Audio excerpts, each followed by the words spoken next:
Eh bien, on se dit, en neuro, ça va être pareil, entre 200 et 800. Tous les organes vont fonctionner pareil. Eh bien, pas du tout. Et ça explique pourquoi le cerveau est particulièrement demandeur. Et lorsqu'on cherche, en général, on finit par trouver. Et comme ils sont normaux, parce que, a priori, ils ne sont pas malades, donc normaux, sans que ce soit prouvé. Quand on regarde aux États-Unis, il ne s'agit pas de dire « Ah, les États-Unis », non, c'est partout pareil. Et c'est comme ça que la testostérone, diminue de génération en génération. Et évidemment, du coup, je ne suis pas ces normes qui sont en fait des phénomènes de mode.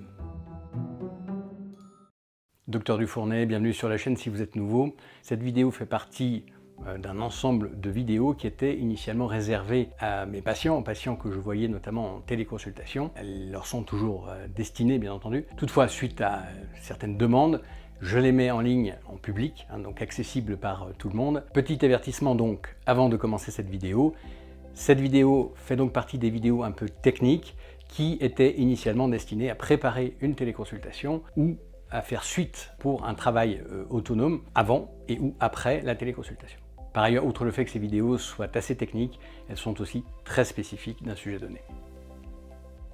Je vais aborder les normes des laboratoires parce que j'utilise des normes qui sont généralement différentes de celles du laboratoire. Il y a 4 grands types de raisons à cela. Le premier type de raison, c'est l'utilisation de normes historiques. En effet, si je prends juste l'exemple de la vitamine B12, la B12, c'est une vitamine qui a été découverte dans un autre contexte que celui de la neurologie. Ça a été découvert en réalité en hématologie. L'hématologie est la discipline médicale qui s'occupe des problèmes du sang et ça a été découvert dans le cadre d'une anémie particulière. Une anémie, donc c'est une diminution de l'hémoglobine. Alors on pourrait dire une diminution du nombre de globules rouges, ça n'est pas exact en réalité, mais on peut dire ça, c'est raisonnable pour nous. Et cette diminution de l'hémoglobine, on va dire des globules rouges, était curieuse parce qu'on connaissait celle liée à un manque de fer, où les globules rouges étaient tout petits, et là au contraire c'est les globules rouges très gros. Et cette anémie, plus tard, on a découvert qu'elle était liée à un déficit, une carence en vitamine B12, et que ce déficit était lui-même la conséquence d'une maladie auto-immune qui s'appelle la maladie de Birmer, qui empêchait d'absorber la vitamine B12, et du coup on a appelé cette anémie une anémie de Birmer. Alors, quel rapport avec la neurologie et la médecine métabolique en général? Eh bien, la B12, on a découvert qu'elle était très importante pour la neurologie, pour le cerveau, la moelle épinière d'abord. Et donc, en fait, on entraîne des troubles graves de la moelle épinière et les gens ont du mal à marcher. Ils ont des troubles de la sensibilité, bref, on appelle ça une sclérose combinée de la moelle. Et plus tard, on s'est même rendu compte que ça pouvait accélérer ou entraîner des neurodégénérescences au niveau du cerveau cette fois-ci. Et donc, on s'est dit, c'est très bien, on va utiliser les normes que l'on utilise en hématologie. Je fais exprès de ne pas faire les liaisons. Et donc, c'est-à-dire que, comme on avait vu que pour le côté hématologique, c'est-à-dire au niveau de l'anémie, eh bien, entre 200 et 800 en général, je vous fais grâce des unités, on était bien. Eh bien, on s'est dit, en neuro, ça va être pareil, entre 200 et 800. Tous les organes vont fonctionner pareil, en tout cas avec les mêmes exigences. Eh bien, pas du tout. Et pas du tout. Et en l'occurrence, on se rend compte qu'on peut avoir ce genre de symptômes jusqu'à des valeurs de 500. Donc, on va dire c'est la moyenne entre 200 et 800. Et donc, ça veut dire qu'il faut être dans la moyenne supérieure, voire la B12, c'est même pas le meilleur des exemples, parce qu'en plus, là, on rajoute facilement plus 30%, puisque c'est pas 800 le maximum cible, c'est plutôt 1000, voire 1500 dans certains cas, en tout cas couramment 1200. Du coup, le message, il est simple, ça veut dire que chaque organe a un peu ses exigences. Et dans le cadre de la neurologie, le cerveau est extrêmement exigeant. Il consomme énormément de carburant. Vous savez qu'au repos, le cerveau, c'est à peu près 25%. C'est en train de diminuer avec la diminution de la taille du cerveau qui est en cours. On va dire c'est au moins 20% du métabolisme de base. Donc si je suis au repos, 1/5 à peu près, voire un quart de mon énergie totale est brûlée par le cerveau, à lui tout seul. Voilà, ça c'est quand même intéressant de le noter. Et ça explique pourquoi le cerveau est particulièrement demandeur. Et donc ça veut dire qu'il faut des normes particulières pour le cerveau qui font l'objet en réalité d'études.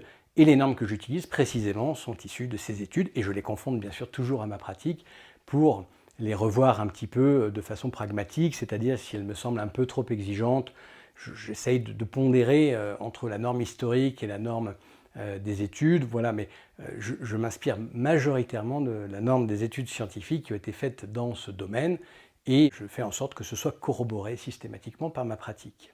Cela veut dire, pour simplifier, regardez la moyenne de la norme labo pour les choses, on va dire les engrais du cerveau, les vitamines sont souvent des engrais pour le cerveau, vous mettez dans la moitié supérieure, et dans cette moitié supérieure, vous pouvez même rajouter facilement 30% à la borne supérieure, et vous vous mettez dans cette zone-là. Deuxième raison de la différence de mes normes, qui encore une fois sont issues de la littérature scientifique et que j'éprouve systématiquement par ma pratique, et j'explore voilà, pas mal les gens, vous avez dû le voir, vous allez le voir. Et donc je vérifie quand même systématiquement tout ça. Et en l'occurrence, les normes que l'on utilise sont souvent des normes de médecine aiguë. Ça c'est très connu, très classique. La médecine a beaucoup évolué pour la médecine aiguë, ce qui fait que dans le cas par exemple de problèmes au moment de l'accouchement, on perdait quand même beaucoup de mamans hein, au moment de l'accouchement, il n'y a encore pas si longtemps que cela, il y a on va dire un siècle ou à peine plus d'un siècle, avec une espérance de vie qui était de l'ordre de celle du paléolithique, vous imaginez un peu, selon en tout cas les études que l'on peut trouver, eh bien, lorsque c'est dans l'urgence, une hémorragie, on peut faire quelque chose. Une infection dans l'urgence, on peut faire quelque chose. Ça ne veut pas dire qu'on guérisse tout, loin de là, mais on a fait des progrès considérables à ce niveau-là. Ça, c'est très important de l'avoir en tête.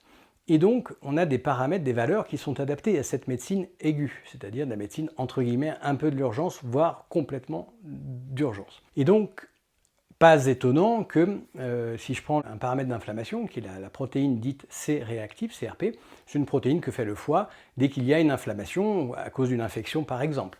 Pas forcément, mais souvent. Et cette CRP, eh bien, on fixe souvent comme valeur 5, historiquement même 10, là plutôt 5 actuellement, parce que si quelqu'un vient aux urgences et qu'il a un problème, si on voit que la CRP est inférieure à 5, globalement on est tranquille, sauf si on a une très très forte suspicion et on contrôle 6 à 12 heures plus tard.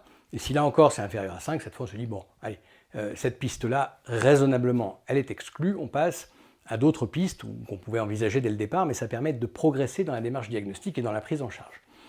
En revanche, quand cette CRP est supérieure à 5, il faut faire attention.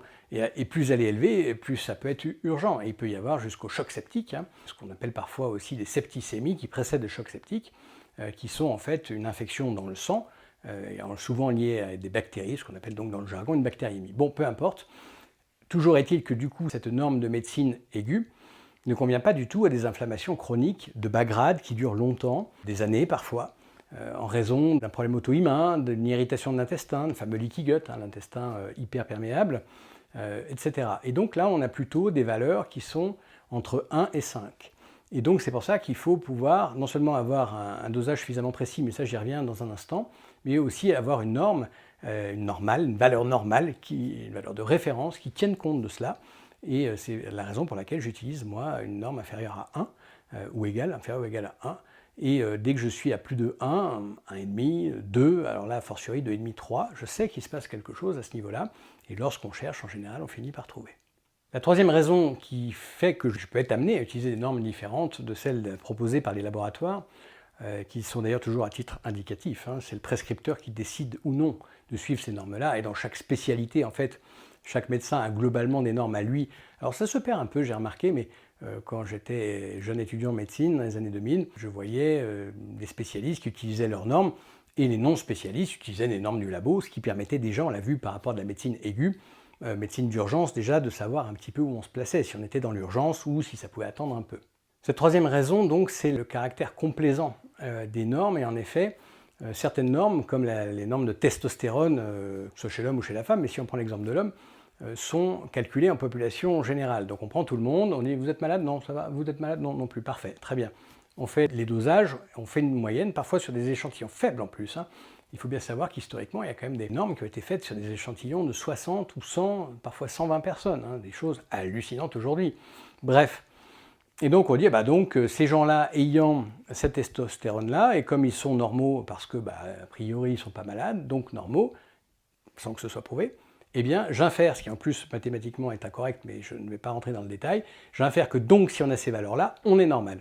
En fait, ce qui marche dans un sens ne marche déjà pas forcément dans l'autre. Bon, mais laissons tomber cet aspect purement mathématique, juste de façon pratico-pratique, la population est faite de gens qui ne sont pas normaux. Et c'est de plus en plus vrai. Quand on regarde aux États-Unis, il ne s'agit pas de dire « Ah, les États-Unis », non, c'est partout pareil. Quand on regarde aux États-Unis aujourd'hui, des études sur les 10 dernières années ou 15 dernières années montrent que les choses ont considérablement changé et qu'aujourd'hui, on estime qu'il y a au moins 9 personnes sur 10 9 sur 10, plus de 90% des gens qui, métaboliquement, ne sont pas normaux, ne sont pas sains.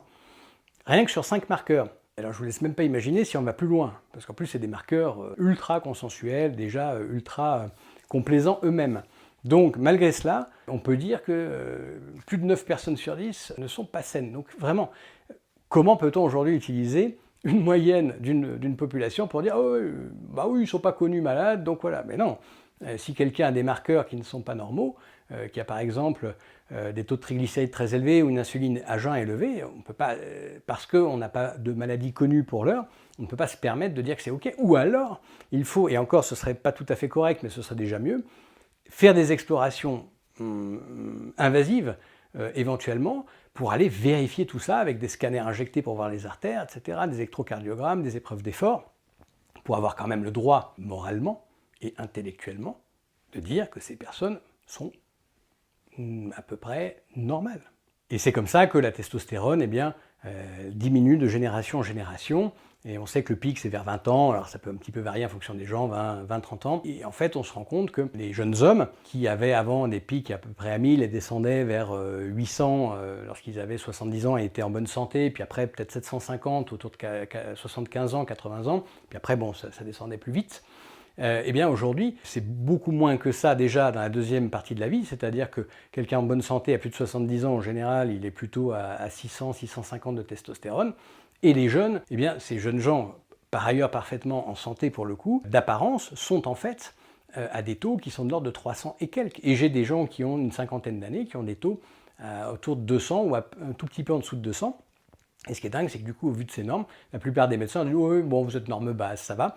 Et du coup, quand on fait parfois à la demande du patient une densitométrie osseuse pour vérifier qu'il n'y ait pas d'ostéoporose, enfin en tout cas de déminéralisation osseuse, on voit qu'il y a une déminéralisation très importante. Et bien sûr, cette hormone, c'est une des hormones principales, avec la vitamine D qui est en fait plutôt une hormone, pour aller, avec la K2, etc., pour aller maintenir la minéralisation de l'os. Voilà.